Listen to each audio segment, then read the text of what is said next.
Now we will begin setting up Trello in order to use it for writing our test scenarios. So Trello is not a test management tool, okay? Like you see here, Trello helps teams move work forward, collaborate, manage projects, and reach new productivity peaks. So you can use Trello for many tasks, okay? You can use it to manage your own tasks, to manage your day. If you have a small development team, an agile team, you can manage this agile team using Trello. But we will use it as a test management tool. Another important note is that Trello is one of Atlassian products. So if you have a user signed up in Atlassian, you can use it to log into Trello. So if we click here on login, so like you see, we have single sign-on, which is part of Atlassian. So for example, if you have a user on Jira, you can use the same user to log into Trello. You don't have to sign up. So here, if I scroll down, you will see Atlassian logo. This means that the user that we will sign up using now can be used later in Jira section. So first, let's sign up. I will use a disposable email because I already have a user on Trello. So I will go to this website, which is called مؤقت. Okay, you can use any disposable email website. So here I will create an email and use it.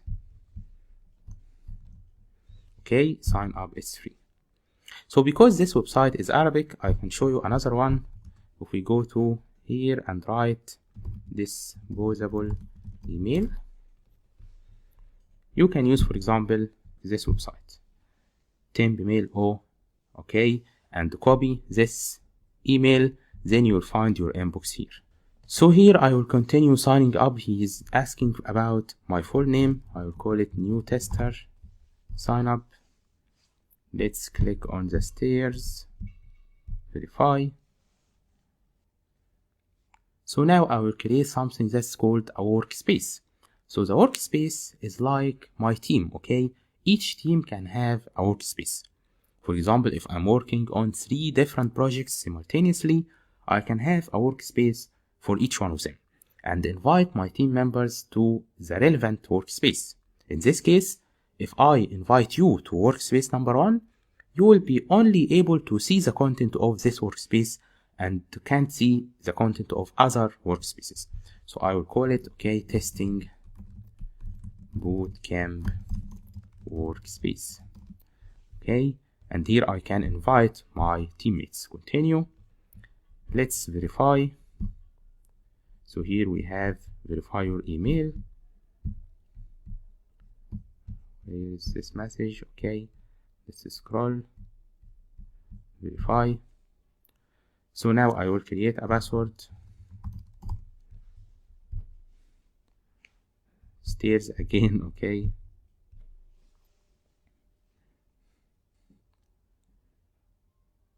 So here he is promoting the premium version. We don't need the premium version, okay? I never used it. I never subscribed to it. I'm just using the free version of Trello. So we can say, take me to Trello now. So here is Trello. So Trello consists of boards. So first we have our workspaces here, like we see. I have only one workspace.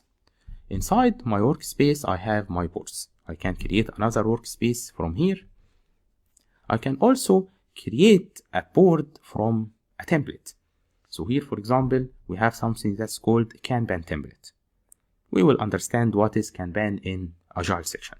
If I click on it, so here he is giving me a Kanban board, a Kanban template board, and I can copy it here, create board from template, and use it as a template for my work. But we are going to create a board from scratch, okay? We don't need a template. So here we have create your first board. For example, if you are writing test scenarios for a project, you can have one board for the whole project, okay? And you give access to this board to your testing team members, if you have more than one tester inside your team. So here, create your first board. We will call it first project test scenarios, okay? And here, like we see, It is inside the workspace, which is the testing bootcamp. And here I'm choosing workspace visible. I can make it private. And in this case, only board members can see and edit this board. No other person outside this board can see it. So in this case, in order for anyone to see what is inside this board, I have to invite him to this board. Workspace visible means that any person of the workspace, any member of the workspace can see this board without inviting him. I just invite him to the workspace, and this means that he will have access to this board. Public means anyone in the internet can see this board. So for example, I will create it as a public board. Okay, this includes a lot of risks. Don't do this in real projects. Never do this, okay? Because even if a person searches in Google for your board, he will find it. So don't do this. But here we are just inside a course. So this is not a real board. So there is no risk of revealing the information of this board to anyone on the internet.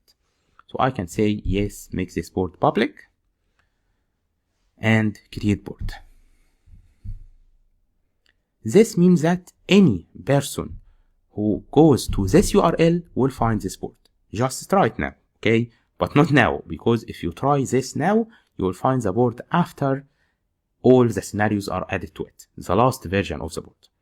So I want you to create your own board and try to write your scenarios on your own. But if you need to copy this board, just take this URL and then you can copy the board. So here, like we see, we have 3 columns. Those are called lists or stations, okay? We can change their name. We don't need those names to do doing done. We are not going to use this board as a Kanban board or a task management board. If this is a task management board or a Kanban board, the tasks are moved from the left-hand side to the right-hand side, but we are not going to do this. We are just using it as a board to write our test scenarios, to document them. So here we can call this test scenarios. Okay, and we will remove this, archive, and archive this one. Okay. So here we have our test scenarios. Each scenario can be created inside a card, or each module that will consist of scenarios. What does this mean? For example, we are going to test the registration functionality. This is the first function that we are going to test.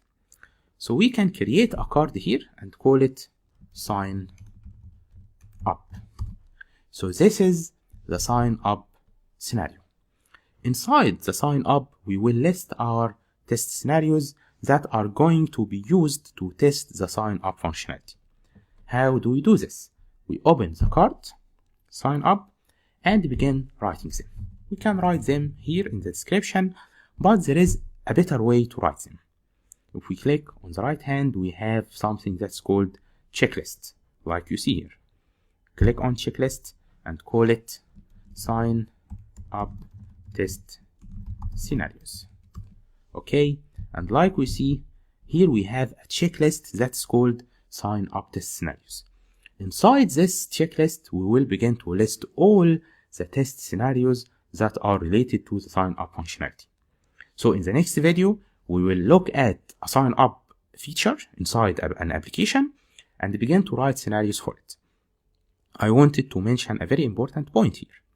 The scenarios that we are going to write for the sign up functionality are not generic. They cannot be used at the same format in any project, okay? Projects have differences between them. For example, in some projects, sign up is performed using Facebook. In other projects, you can sign up using your email. In other projects, you sign up using your phone number. So you must adjust the scenarios depending on your project. Don't just copy and paste them. If you are having an interview or a task, you are applying for a job, the person who is interviewing you will notice that you are copying and pasting those scenarios. So don't ever do this. So let's begin writing our scenarios in the next video.